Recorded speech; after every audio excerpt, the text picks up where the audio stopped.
There's no shortage of risks to focus on between the U.S.-China trade tensions, a continuing U.S. government shutdown, and now concerns about credit. Brad Simpson, Chief Wealth Strategist with TD Wealth, joins us now. And Brad, how should investors be thinking about these risks and the jolt of volatility that we've seen so far? Yeah, I guess maybe the starting point is that, if we went back and replayed a few of my interviews over the last few months, the starting point was, I think when I was here in September, I said, we have, on average, most of the time, you go through the summer and markets become very illiquid, they become very quiet, and we had unbelievably low volatility in the summer. Then, of course, you walk into the fall, and and I think we could all agree that September turned out to be a pretty nice month. And so here we are in October. You kind of get these shades of October a little bit, and when I've heard when I hear about volatility, and we certainly have some volatility in fixed income markets right now, I want to give this a little bit of context. I was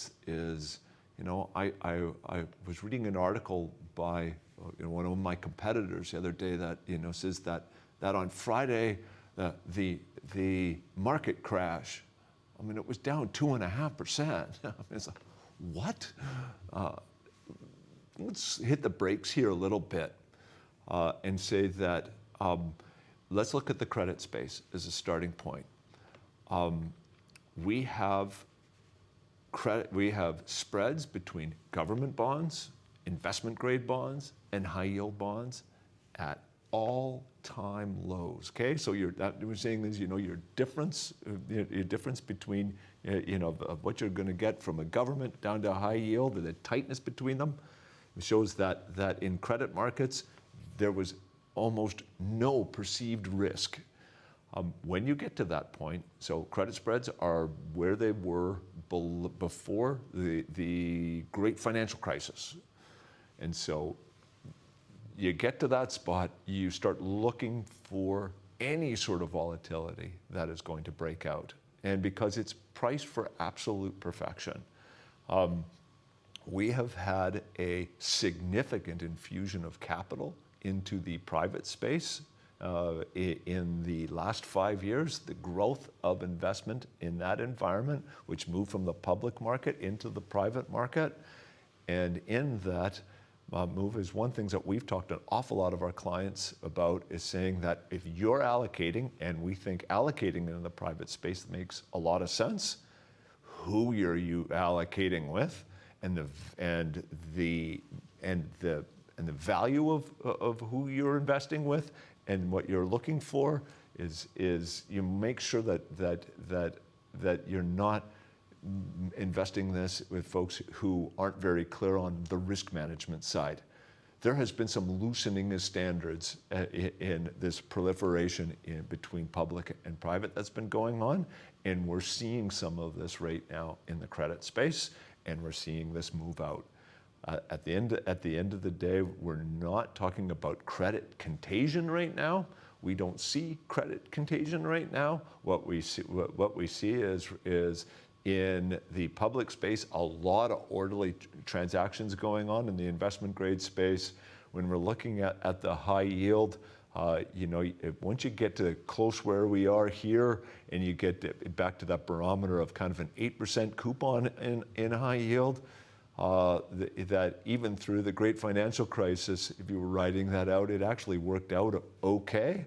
And we don't think we're in the early stages of an environment like this one. We think we're in a market that really does need a little bit of a correction in the credit side of the equation. Okay, so given that backdrop, how should investors be thinking about their portfolios, in this environment? I think that the most important thing that people should be thinking about here is that if there are anywhere in your portfolio that you're invested on the extremes, because what happens is that, we have gone through this incredible risk market rally. And so what happens is, you have a little bit of your money allocated into more risk or part of the market, then you have some more, and you have some more, and you have some more. And so I would think that what I would think is to look at anywhere in your portfolio where you are overextended, that you've allocated into where you've over allocated into anywhere where you've taken a decision on the extremes. This is not an environment to be in the extremes. This is an environment where the way we allocate, as we say, we have our strategic allocation that we're set, and then we'll look at it. So we'll say, here's how we're allocated in fixed income right now. Our strategic asset allocation, we are underweight that right now. We're underweight that right now with areas. We think in a credit environment where things are so tight that it's an environment where you don't want to be overextended.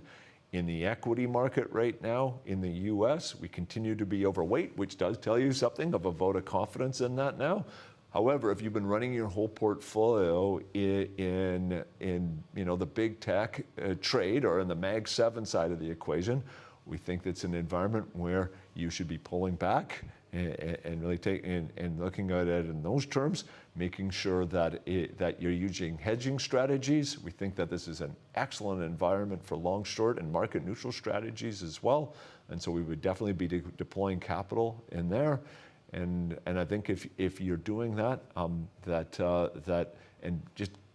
being mindful of, this is not volatility we're seeing right now, right? This is small cap volatility. When I hear people talking about it, it's like all cap volatility. I think we have to remember what that looks like, and our memories are short.